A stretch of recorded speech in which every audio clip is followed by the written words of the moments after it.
बुलेटिनच्या सुरुवातीला बातमी एका आंदोलनाची आणि त्याचसोबत उसळलेल्या उद्रेकाची आहे। कालच बरोबर 24 तासांपूर्वी भाजपनं महिला आरक्षणासंदर्भात मुंबईमध्ये साऊथ मुंबईमध्ये एक मोर्चा काढलेला होता। पण या मोर्चाचा त्रास झाल्यामुळे एका महिलेचा संताप अनावर झाला आणि या महिलेनं चांगलेच खडे बोल सुनावले सत्ताधाऱ्यांना, पोलिसांना आणि आंदोलनकर्त्यांना।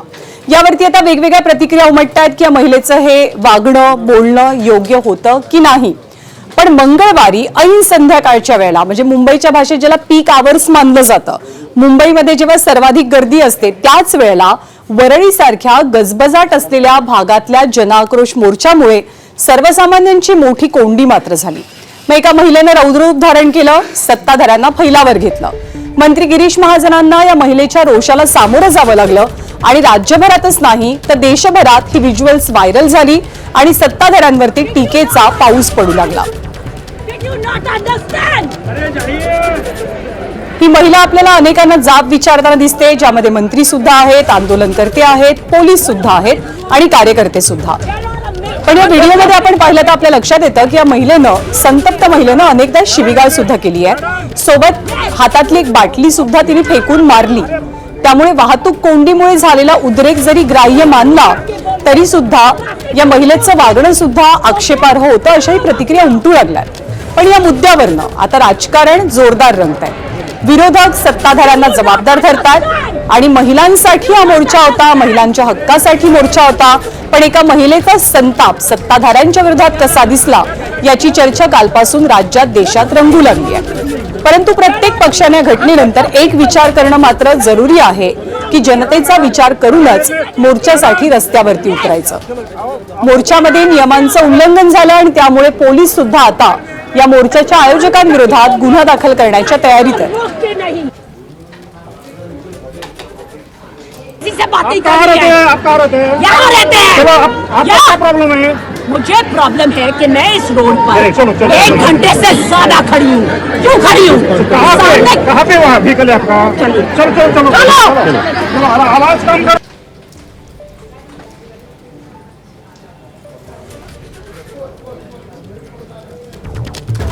एक बाटली होती बाजूलाच पडलेली, ती बाटली सुद्धा या महिलेनं संतापाच्या भरात पोलिसांवरती किंवा आंदोलनकर्त्यांवरती फेकून मारली।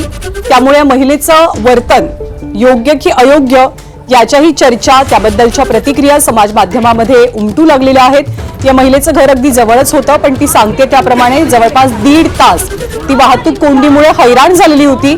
शेवटी तिच्या संतापाचा कडेलोट झाला आणि मग पोलीस, राजकीय नेते, राजकीय कार्यकर्ते या सगळ्यांना या महिलेनं धारेवर धरलं। मैदान में जाके बोलिए, ट्रैफिक को रोकते नहीं, okay? Get out of here.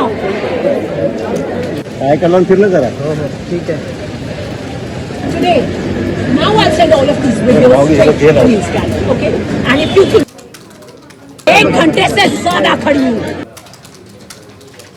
1 तासापेक्षा सुद्धा अधिक वेळ झाला मी या ट्रॅफिक जाम मध्येच अडकलेले आहे आणि त्यामुळे लवकरात लवकर ही वाहतूक कोंडी इथून मोकळी करा, खुली करा असं संतापाच्या भरात सातत्यानं ही महिला पोलिसांना सांगत होती। पण यामुळे या मोर्चाच्या चर्चेपेक्षा सुद्धा जास्त चर्चा झाली ती या महिलेच्या संतापाची।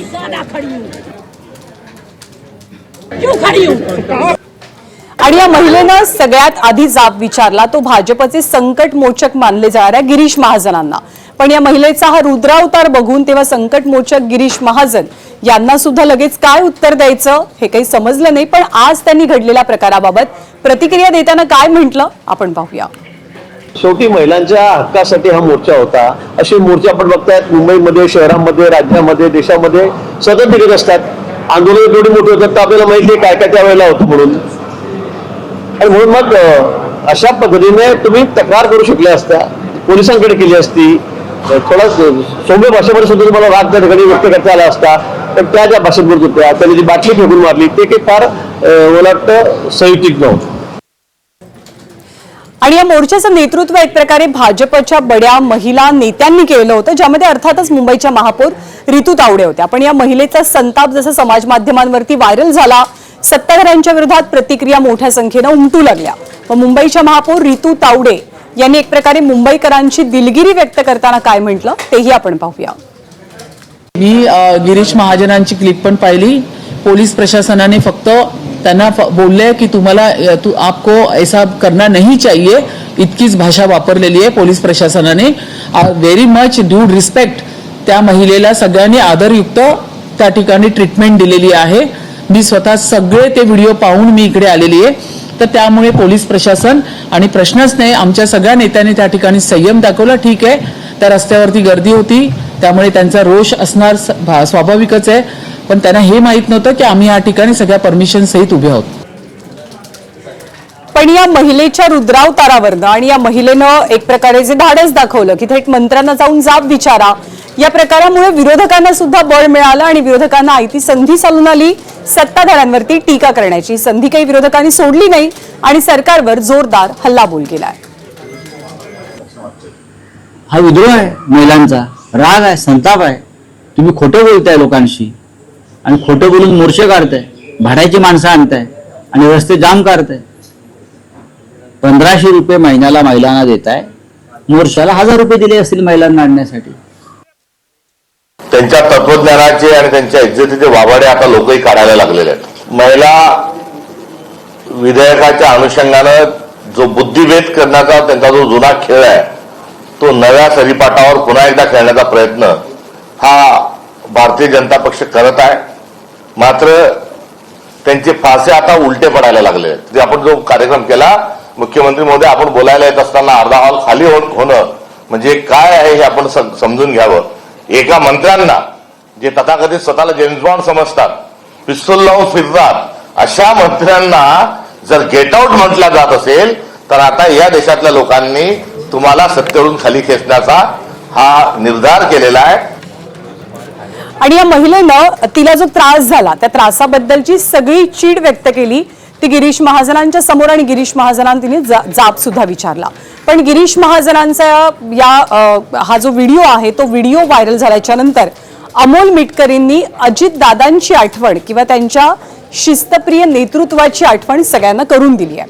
अमोल मिटकरी काय म्हणतात की महाजनांनी अजितदादांचा आदर्श घ्यायला हवा होता आणि अमोल मिटकरींच्या सल्ल्याला गिरीश महाजनांनी सुद्धा उत्तर दिलंय, तेही पाहूया. दादांच्या पक्षाचा कुठलाही मोर्चा असा रस्त्यावर जर आला असता तर दादांनी त्या मंत्र्यांना झापलं असतं. पण आज अजितदादा नसल्यामुळे हे जे काही बेशिस्त झालेली आहे हे कबूल केलं पाहिजे. आणि गिरीश महाजन साहेबांनी सुद्धा त्यांच्या भाषणामध्ये दादांप्रती संवेदना व्यक्त केल्या. त्यांनी एकच आता हा आदर्श डोळ्यासमोर घ्यावा की दादा सकाळी 5 वाजता कामाला लागायचे. आपल्यामुळे लोकांना अडचण होणार नाही, लोकांचा रोष आपल्याला, आपण एकीकडे महिला बिल पास करण्यासाठी प्रयत्न करतो आणि दुसरीकडे महिलाच ओरडतायत आपल्या नावाने, हे चित्र विदारक आहे. माझा आदर्शचा विषय नाहीये आणि मला असं वाटतं की आपण एका राजकीय पक्षाचे कार्यकर्ते आहात. मोर्चे आपण बघितले नाही का? आपला पक्ष मोर्चे काढत नाही का? तर मग आपल्या मोठ्यावर कुठे लोक येत नसेल मोर्चामध्ये, मला असं वाटतं. इतकी गर्दी जमत नसेल म्हणून तुम्हाला तो प्रसंग आला नसेल, मला असं वाटतं. तुम्ही दादाच्या बाबतीत विषय लागला, मला उलट त्यांचं खरं अनुकरणीय होते की सकाळी 6 वाजेपासून मिटिंग सुरू करायचं. तर ते काही गर्दीचं नियोजन करा असं नको होतं. मोर्चा काढतो तो सकाळी 6 वाजता 5 वाजता असं नाही ना. आणि म्हणून मला वाटतं मिटिंगा घेणं आमचे मुख्यमंत्री होते, आम्ही सगळेच मिटिंगा घेत असतो. मुख्यमंत्री मोदी तर रात्री 12 1 वाजेपर्यंत मिटिंग घेत असतात. असं नाही. एबीपी माझा, उघडा डोळे बघा नीट.